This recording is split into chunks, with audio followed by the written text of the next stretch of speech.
You already hit record? Yeah. Oops.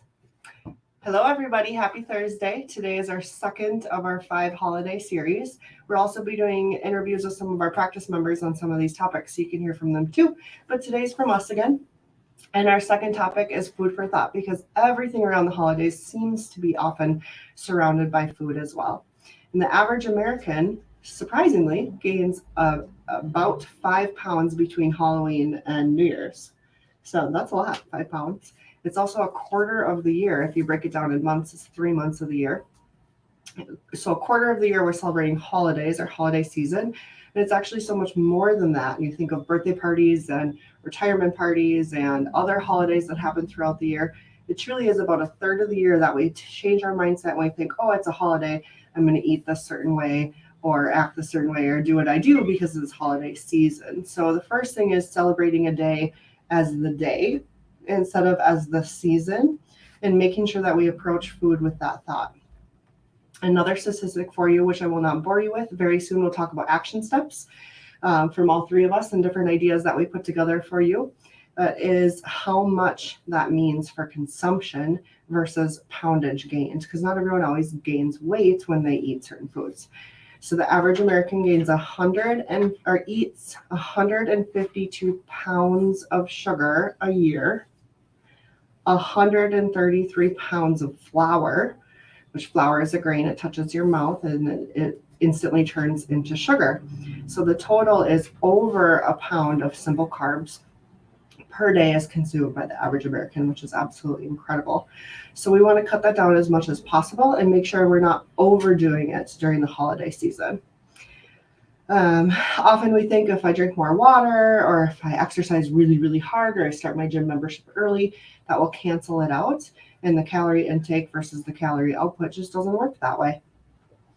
The average for a male and how much sugar is too much, we're going to put some parameters on it. So first I'll tell you the number in grams, because when you look at something in the back of the ingredient label, it'll tell you in grams. But really most of our measurements today will be in teaspoons.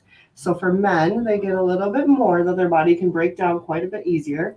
And that's 37.5 grams, which is 9 teaspoons. And for women, we only get 25 grams or 6 teaspoons. So a lot of times we think, well, I'm not really eating sugar. Unfortunately, it's in hidden ingredients. So I'm going to list some examples of things that we eat every single day or drink. A 12-ounce can of Coke, not what you get at the gas station necessarily, but the actual can, has 8 teaspoons of sugar. So that's one can is over the female average allowed per day that your body can handle, and just at the cusp for men. Even a yogurt with fruit in it, that's 6 teaspoons. Or a granola bar, it's the syrup that holds all the granola together, that's 4 teaspoons. And some of these surprise me. One bowl of Honey Nut Cheerios, not including the milk in it, is 6.7 teaspoons. So if you are female and you wake up and you have a bowl of Honey Nut Cheerios, then you literally can't consume sugar the rest of the day unless you want your body to store that and turn into fat and dysfunction versus actually being able to use the energy throughout the day. And then often we think we're eating healthy when we're eating fruits and veggies. And some of our fruits are very, very sugary. A mango is 2.8 teaspoons and banana is 2.5. So berries are a better option versus other fruits. Some that surprised us that we were talking about today are barbecue sauce and pasta sauce and even ketchup. So a chocolate chip cookie has less sugar in it typically than the amount of ketchup that you would use for one serving of fries or a burger or whatever you like to dip your ketchup in. Bread, all these things that we like to consume that we're not always thinking about eating that dessert or that sweet and how that is actually sugar too. So really watching those food ingredients and as much as possible sticking to another portion of the diet that's meat and veggies and a cleaner diet instead of our hearty foods, the pastas and grains and soups and cereals, things like that. Unfortunately, sugar always leads to disease and dysfunction and breakdown in the body. Some examples of what that looks like are weight gain. That one seems more common, more obvious, but also diabetes type 2 is on the rise more than it ever has been before. And that can lead to heart disease, depression, anxiety. If you ever feel like you're eating your emotions or you're eating in the sense that you have a lot of feeling with your food too, If you feel worse, you eat worse, and then it will snowball and continue, that you will continue to feel worse and function worse. It also causes aging in our skin, acne, vision loss, and a fancy word called atherosclerosis. And why I bring this up and why it matters is it is talking about our arteries. So a lot of how we self-reflect on our body and our image and how we eat, we put with weight, but so much happens from the inside. So just like when you're here, we take x-rays to see what's going on, or you've done things like body mass index before, things like that. When we test our heart, we check our blood pressure. But in terms of cholesterol and how much blood is getting throughout the body, that atherosclerosis, what it means is that the flexibility is lost in the arteries. Just like if we're injured, the flexibility is lost in the body. On the outside, we can notice we can't touch our toes or reach up to the sky as easily. That same thing happens in our arteries. And then, of course, we need blood flow. We need oxygen through the whole body. And sugar is a huge limiting factor in that. So thankfully, we're going to talk about all my favorite action steps and how to reduce the sugar so you can still enjoy the holidays but not feel all the feelings and all the sickness and all the disease and dysfunction that comes with it that you pay for years and years later. Lastly, and most important, is that this causes inflammation. And the reason why I bring that up is because so much of us experience pain, and we experience it more during the holiday season, and often it's related to our food. When the body has too much sugar, it will get that inflammatory response, and that's why everything aches and hurts more, and sleeping is harder, and all the things that should normally be easy for us become harder. So Joe and Maggie together are going to help me. We're going to go back and forth and list off our favorite action steps. Most of them have to do with food and eating. Some of them are also have to do with our mindset surrounded by food. So I think Maggie's leading us. Yeah. What's your first suggestion? Well, my favorite one is to pre-eat. So before you go to any holiday party, to have a nice healthy meal at home. It'll fill you up and make all of those treats at the party less tempting. Absolutely. And then also it's important to drink a lot of water, just because, all of us are always dehydrated, but drinking water before you eat anything.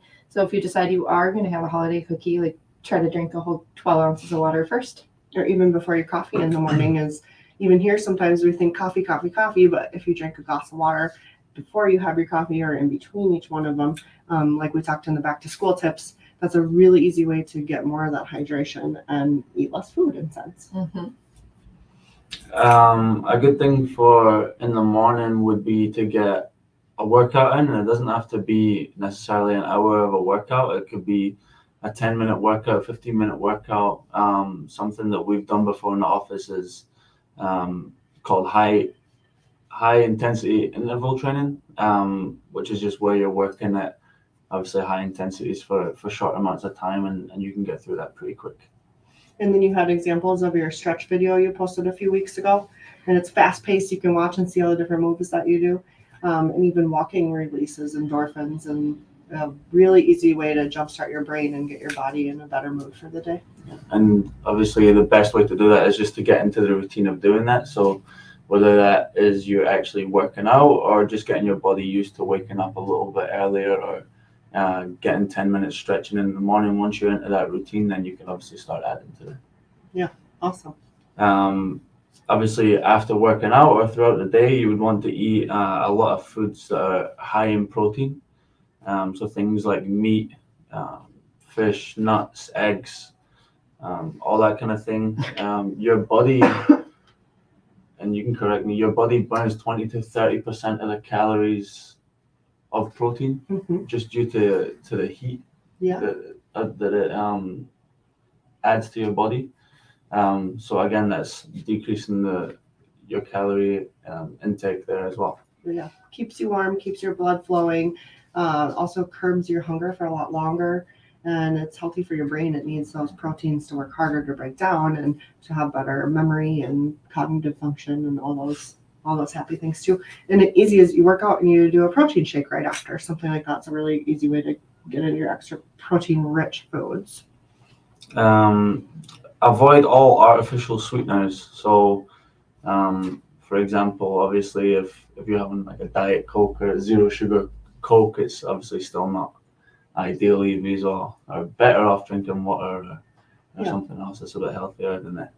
And if you have your cheat drink is one with sugar in it instead of artificial sugar, because the artificial sugar is so much more harmful to your body.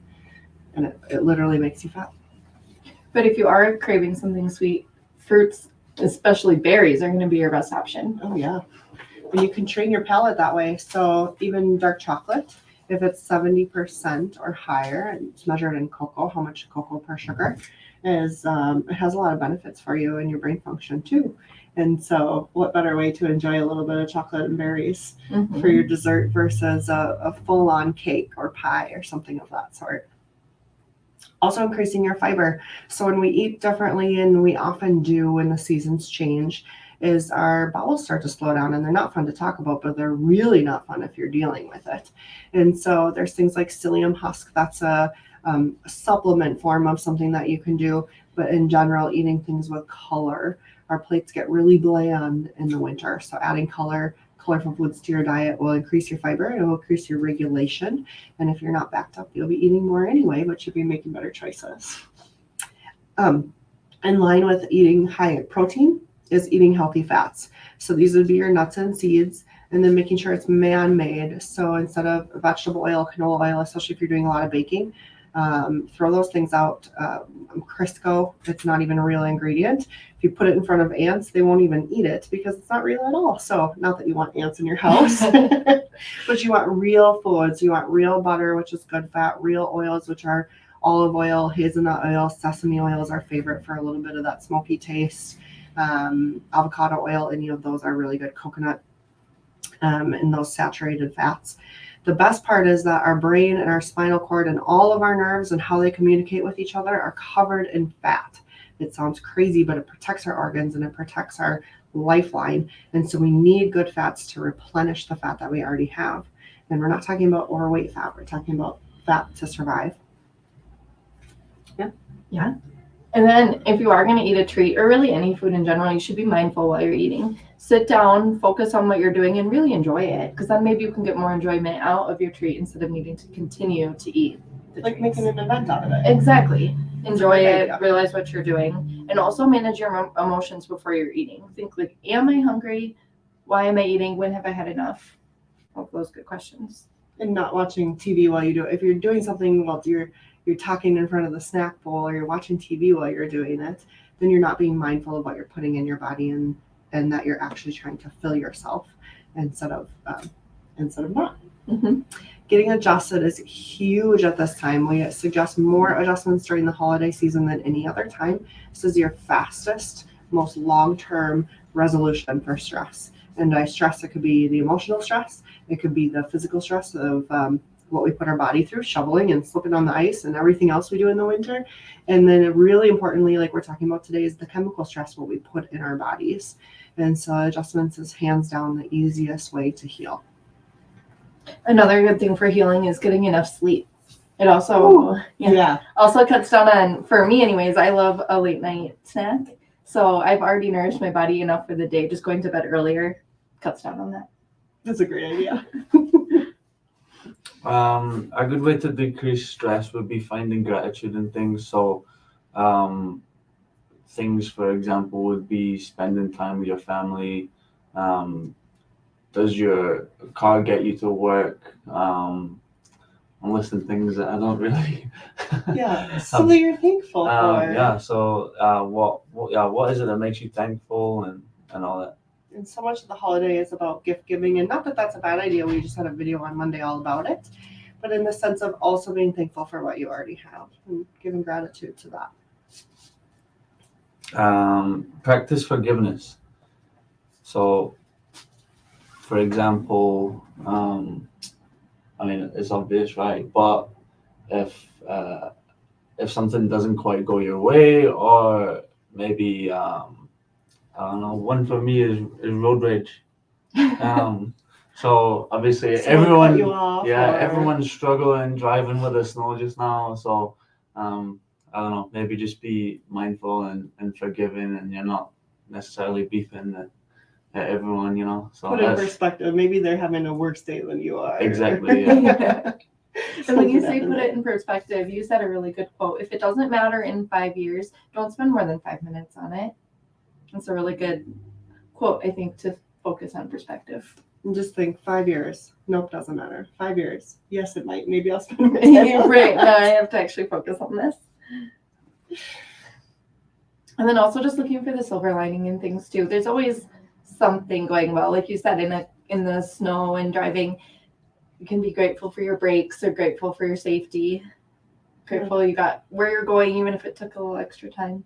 We always have a choice, like, how do I want to look at this? Is it a positive thing or a negative thing? And sometimes it is negative, and it's really hard to find the positive, but finding that silver lining, whether it's that situation or in another one later in the day, to get your mindset better before the end of the day, or even before you approach food and eat your emotions again. And lastly, manage your social situations. So don't be afraid to say no to certain situations, or kind of put yourself or your family first in different things. And obviously the holiday time is supposed to be a thankful time and a happy time. So going on work nights out would be nice, and different family events would be nice, but don't be afraid to obviously put yourself first in this situation. And not packing your schedule so full that it's impossible, is that's really, really easy to do. But if it's that you just order your groceries online and pick them up later instead of spending 2 hours at the grocery store, or if it's that you can't go to both family events in the same day, how can you manage a different option? And in the sense, it's different for every person, but we hope that these steps really, really help you. They've helped us in a lot of situations, and sometimes we have to remind ourselves too. Thanks for participating today. And our next talk is all about the body in the sense of getting through the holidays that way. So we'll tune in again with the interview tomorrow on one of our practice members, and then on Monday with our new talk. Thanks for joining. Happy holidays. This is stop.